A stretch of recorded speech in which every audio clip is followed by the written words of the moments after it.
Good day, Crime Talk aficionados. I am back from traveling to the other side of the state, and we have a great show for you today. First, new video in the ongoing search for the missing California 9-year-old Melodee Buzzard. A little shocking twist in the Hollywood murder case. That's right, the pop singer's Tesla becomes the mobile mausoleum. Who could have foreseen that he's a suspect? Teenager found dead in Illinois. Step-uncle charged with murder and sex assault. The FBI is investigating the Stepsiblings in the death of a Florida teen aboard a cruise ship. The first crime in space, well, that never left the ground. This day in legal history. Our quote of the day comes from Aristotle. And our dumb criminal, yep, threesome dreams to domestic battery nightmares. Let's talk about it. All right, lawyer.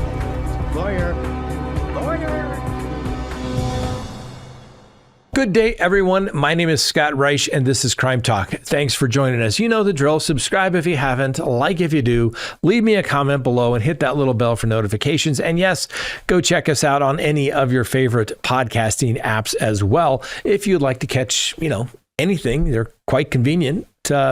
Check them out. Let me also remind you to hit the link if you need a background subscription service to do a background search on anybody that's coming into your life. Go to crimetalksearch.com. You're going to be happy that you did, particularly when you get all those reports and it's going to have email addresses, social media presence. You're going to find out if they have other phone numbers, burners. Why do they have all those email accounts? That's right. Signing up for those dating sites? How come you don't know about those?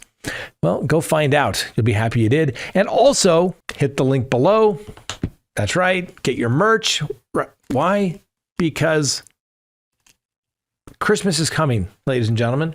Christmas. Get your Crime Talk merch today. I know they're working on new stuff. Go check it out. Hit the links. You'll love it. You know you want it. Lawyer. That's right. Christmas Day, you can send us photographs in your Crime Talk merch. We want to see it. All right, let's go ahead and get to the docket today. It is Wednesday, November 19th, 2025. And first on the docket, some new footage in regards to Melodee Buzzard, that little young girl from California that's been missing and her mom isn't cooperating. Yeah. So News Nation has released some previously unseen video capturing Ashley Buzzard, the mother of the missing 9-year-old Melodee Buzzard, loading several boxes into a gray van parked outside her residence in Vanderburg Village. Now, the footage, obtained exclusively by News Nation correspondent Ashley Banfield, because you got to give credit where credit is due, was recorded recently amid heightened scrutiny of the family's home. Now, Melodee has not been seen publicly since early October, marking approximately 40 days since her last confirmed sighting. So take a look at the video. It depicts Ashley Buzzard handling multiple containers and placing them into the car, the van, I guess, an action that has prompted several questions from investigators and observers monitoring this case. Now, police have not disclosed the contents of the boxes or confirmed whether the van has been searched as part of their efforts. The Santa Barbara County Sheriff's Office, assisted by the FBI, continues to treat Melodee's disappearance as a high-priority missing person investigation. And Melodee Buzzard was last documented on surveillance footage on October 9th, 2025, near the Colorado-Utah border during a multi-state road trip with her mother. The pair departed California on October 7th in a rented white Chevrolet Malibu, traveling through several states before Ashley Buzzard returned alone on October 10th. Prior images from the Lompoc car rental facility show both the mother and daughter appearing to wear wigs, which police suggest may have been intended to alter their appearance. Really shocking. Almost like she knew something nefarious was going to go down and she was trying to alter her ID, since that's what they have to prove to show that a crime has been committed. Additionally, the rental vehicle's license plate was reportedly changed during the journey, further complicating tracking efforts. It's almost like the mother, Ashley, did that on purpose. Consciousness of guilt, perhaps? Now, we'll give her the presumption of innocence, which she's entitled to, but certainly some of these things look a little suspicious, don't you believe? Anyway, Ashley Buzzard has maintained a non-cooperative stance with law enforcement, providing no verifiable information regarding her daughter's whereabouts or her well-being. Now, she was arrested on November 7th on an unrelated felony charge of false imprisonment involving an acquaintance and was subsequently released with conditions on bond, including GPS monitoring. Now, prosecutors opposed her release, citing potential flight risk, though the charge does not pertain directly to Melodee's case. That was a friend that apparently the friend thought that maybe she had disclosed a little too much, that something bad had happened to her daughter. I guess it's one of those, you're not leaving until you promise not to tell kind of thing, right? Anyway, the latest video raises several potential implications for the investigation. Now, the act of loading boxes into a van could indicate routine household activity, taking stuff to Goodwill, cleaning stuff out.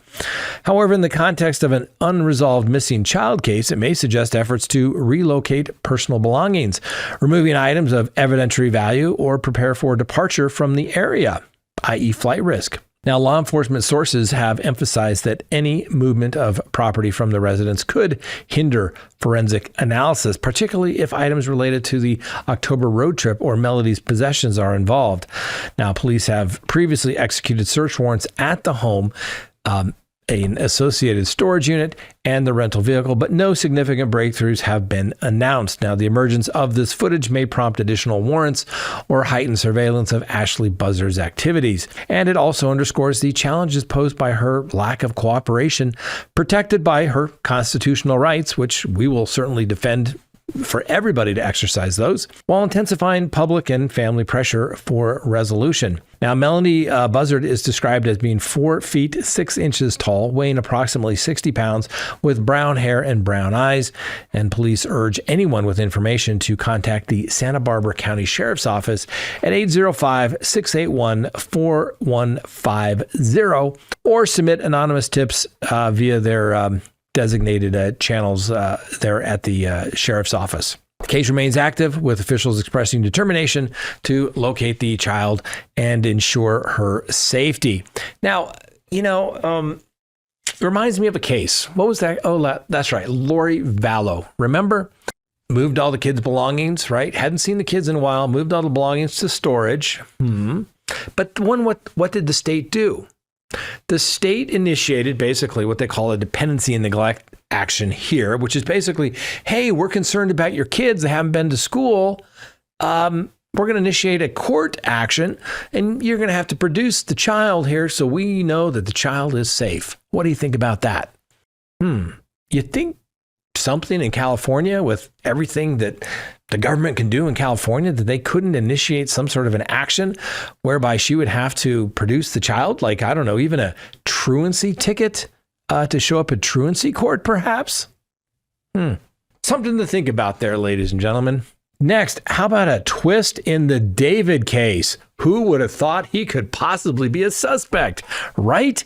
Because when your girlfriend, who you're last seen with, winds up in an abandoned car, dismembered, and you don't tell anybody that your girlfriend is missing, obviously everybody's entitled to the presumption of innocence, but you're certainly going to be somebody the police are going to want to talk to, right? That's right. Yeah. In a development that has left absolutely no one reaching for their monocles in astonishment, rising music sensation David, spelled with a 4, whose legal name is David Anthony Burke, aged a mature 20, is reportedly under scrutiny as the prime suspect in the grisly demise of a 15-year-old Celeste Rivas.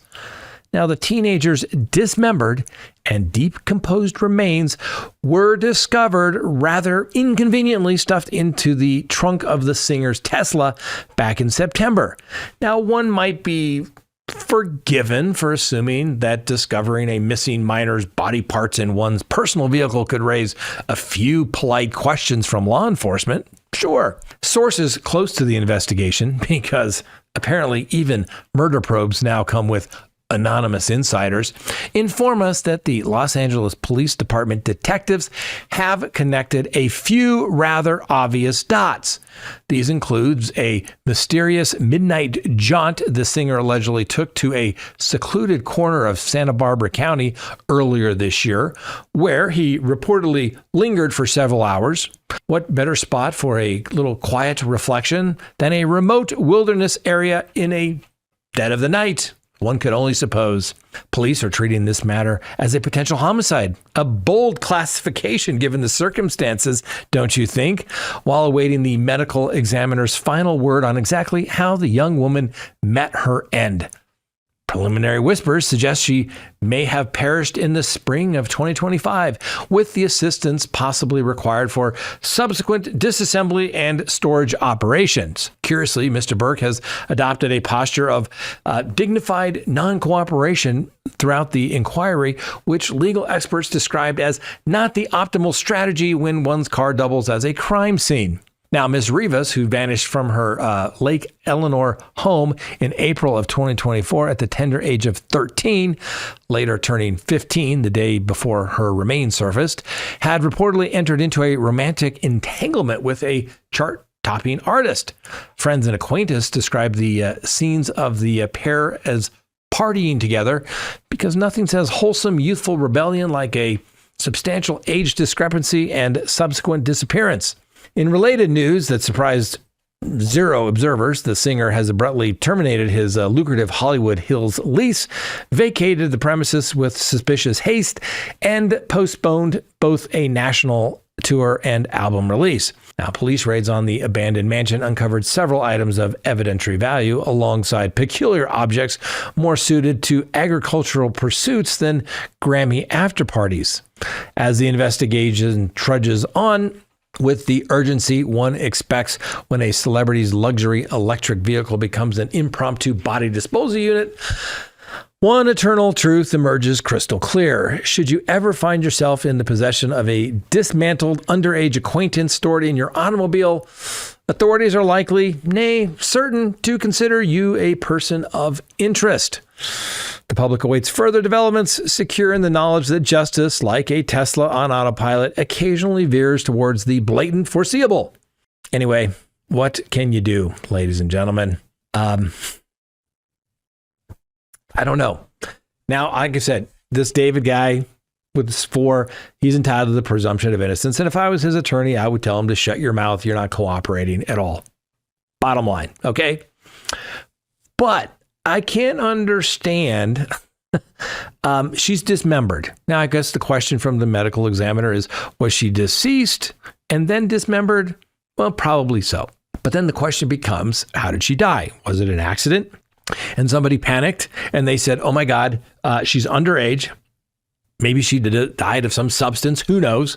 But instead of calling the police, let's dismember her, put her in the trunk of my car, and nobody will notice. Unbelievable. And early on, the police have said, they've still basically publicly said, this David guy is spelled with a 4. We don't have any persons of suspect. BS. Of course you do. The guy that she was apparently dating, whose car that she wound up in dismembered and decomposing, that's somebody you want to talk to. And if you don't want to talk to him, exercising their constitutional rights, which they're entitled to do, if I was his attorney, I would tell him to do the exact same thing. But I would probably tell the medical examiner, hurry up. Anyway, glad to see somebody at the LAPD finally thinks he may have had something to do with it. Next, a teenager found dead. Guess what? The step-uncle who has a previous sex assault. Funny how that works, isn't it?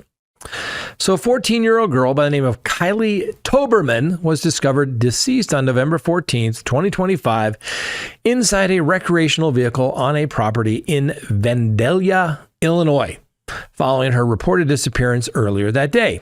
So Toberman was last seen around 9 p.m. on Thursday, November 13th, wearing a red sweatshirt and black leggings. She was reported missing at approximately 6:30 a.m. the following morning, and an intensive search ensued, and her body was located around 2:20 p.m. on Friday after authorities forced entry into the RV based upon information that they had received, i.e. probably a dead or missing person. Then you can go in without a warrant, right? Exigent circumstances. Anyway, Arnold Barry Rivera, identified as Toberman's step-uncle, was arrested shortly after the discovery, and he allegedly attempted to flee on foot and tried to enter a nearby residence before being arrested. Now, Rivera has been charged with first-degree murder, aggravated criminal sexual assault, and concealment of a homicidal death. Court documents allege that Rivera sexually assaulted and strangled Toberman using jumper cables inside a vehicle on the property. Her body was subsequently placed in a blue tote bag and concealed within the RV. At the time of the incident, Toberman and her two younger sisters were under the temporary care of Rivera, how convenient, and their legal guardian, the grandmother of one of the sisters, had been hospitalized, prompting the arrangement. The girls reportedly resided in the RV due to unsanitary conditions inside the main residence. Now, Rivera has a prior record involving allegations of sexual abuse of a minor, though those charges were dismissed several months later. Toberman, a student at the Vandalia Junior High School and a member of the school's wrestling team, was described by community members as an accomplished and active young person despite personal challenges. School officials have arranged counseling for students, and the local wrestling club issued a statement expressing grief of her death. Now, Rivera was booked into the Fayette County Jail on Friday evening and appeared in court on Monday. His next court date is scheduled for November 25th, and the investigation remains ongoing under the direction of the Illinois State Police. Next on the docket, federal authorities are examining the potential involvement of a minor step-sibling in the death of an 18-year-old by the name of Anna Kepner, a high school student from Titusville, Florida, who died during a family cruise in the Caribbean, according to court filings in an unrelated case. Now, Kepner was pronounced deceased on November 7th of this year while aboard the Carnival Horizon, a Panamanian registered vessel operated by Carnival Cruise Line, and as it sailed in international waters between Cozumel, Mexico, and Miami. Well, the Miami-Dade County Medical Examiner recorded the time of death as 11:17 a.m., though the cause and manner remains pending. The teenager had been vacationing with her father, Christopher Kepner, her stepmother, Chantel Hudson, and several step-siblings. Reports indicate that Kepner felt unwell on the evening of November 6th and returned to her cabin early. When she did not appear for breakfast the following morning, family members initiated a search of the ship. Her body was subsequently discovered by a crew member under a bed in her cabin, concealed beneath a blanket and life jackets. Yeah, because apparently somebody thought they would never find her there. Well, the FBI assumed jurisdiction over the investigation due to the incident occurring in international waters. Agents boarded the Carnival Horizon upon its arrival at the Port of Miami on November 8th. A significant development emerged from an emergency motion filed on November 17th in Brevard County Family Court by Chantel Hudson in connection with custody proceedings from her prior divorce. The document requests a postponement of hearings, citing an ongoing FBI investigation into Kepner's death. It states that Hudson and her minor children were aboard the ship when Kepner and her father, and that Hudson had been informed by FBI investigations and an attorney that a criminal case may be initiated against one of her minor children. The filing emphasizes that any testimony from Hudson could prejudice her or the minor child in the federal probe, i.e., we're lawyering up and we're not cooperating. Multiple sources, including law enforcement officials familiar with the matter, have confirmed to media outlets that the step-sibling, reportedly a 16-year-old step-brother, is under scrutiny. Investigators are reviewing a ship surveillance footage, cabin access records, and cell phone data as part of their inquiry. The FBI has declined to provide any further details, stating that no additional information is being released at this time, and the Carnival Cruise Line has issued a statement affirming its cooperation with the investigation, and that obviously their priority is supporting the affected family. Now, Kepner was a senior at Temple Christian School in Titusville, where she was known as a varsity cheerleader and straight A student. The ship has a capacity of 4,700 passengers and had visited ports including Jamaica, Grand Cayman, and Cozumel during the 6-day excursion. Remember, no charges have been filed, and the investigation continues. Next on the docket, the first crime in space. It never left the ground, I guess. In the annals of human achievement, few figures shine brighter than NASA astronauts, those intrepid explorers who boldly go where no one has gone before, armed with advanced degrees, ice-cold nerves, and the ability to fix a toilet at 17,500 miles per hour. So when one of them was accused in 2019 of committing the literal first crime in outer space, hacking a bank account from the International Space Station, the world collectively gasps. Identity theft from orbit? This was either the plot of a bad sci-fi thriller or the inevitable future of matrimonial warfare. Alas, dear listener, the only thing orbiting here was a rather large fabrication. Introduce Summer Worden, a former Air Force intelligence officer with an apparent flair for the dramatic, has now pled guilty to making the entire saga up. Yes, the alleged victim has confessed to being the villain of her own space opera. On Thursday, she admitted to 2 counts of lying to federal investigators, transforming what was billed as history's first extraterrestrial felony into a rather terrestrial case of divorce makes people do wild things. Prosecutors say Worden's falsely claimed that her estranged wife, decorated astronaut Anne McClain, had guessed her bank password while floating 250 miles above Earth and rummaged through her finances. The accusation was juicy enough to launch a dual investigation by NASA's Inspector General and the Federal Trade Commission, because apparently even the void of space isn't safe from paperwork. Turns out McClain had enjoyed perfectly legal access to the account since 2015, back when the couple still shared finances, dreams, and presumably affectionate nicknames instead of lawyers.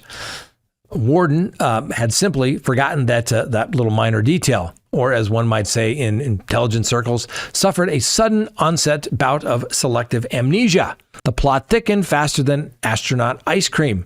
Amid a vicious custody fight over Worden's young son, born via surrogacy a year before the couples met, each side painted the other as unfit.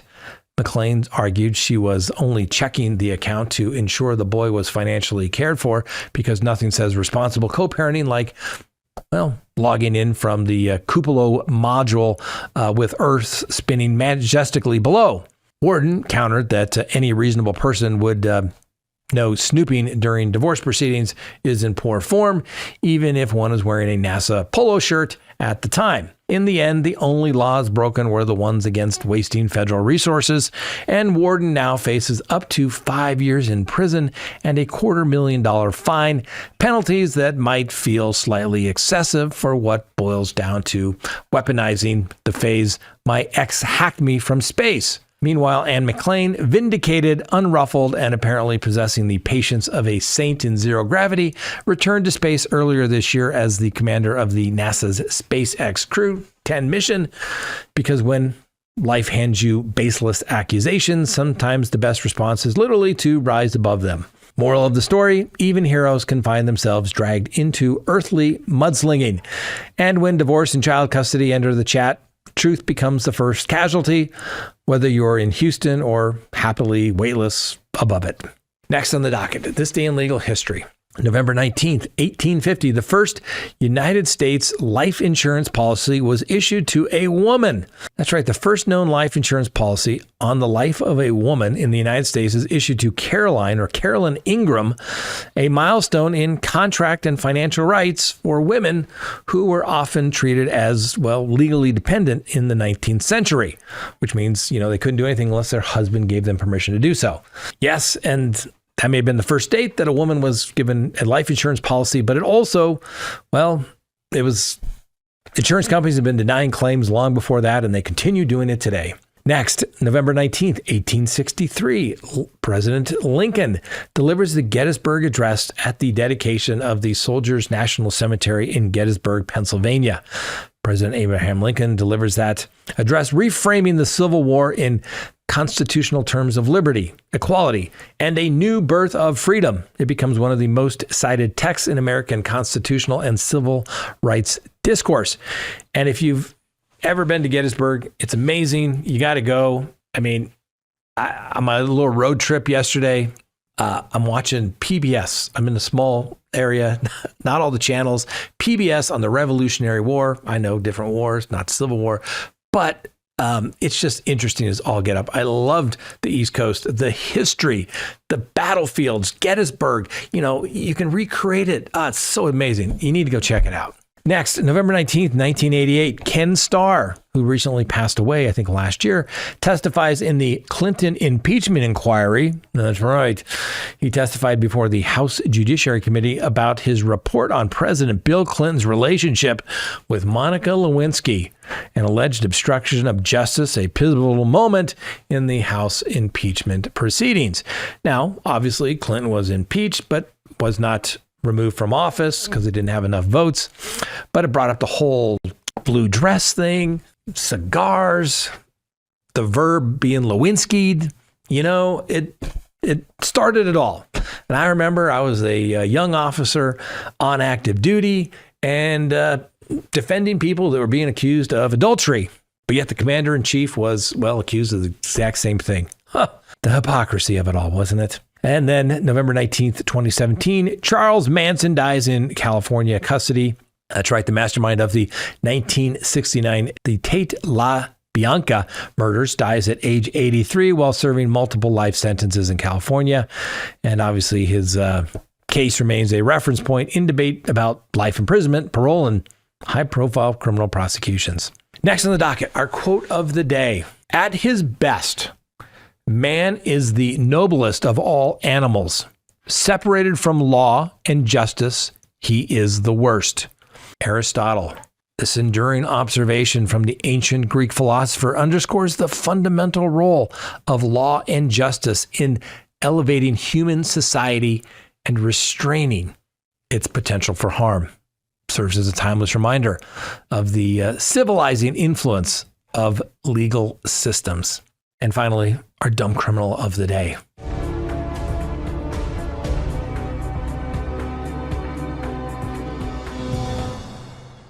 A threesome dream, well, turns to domestic battery. I guess that's just the way it goes sometimes.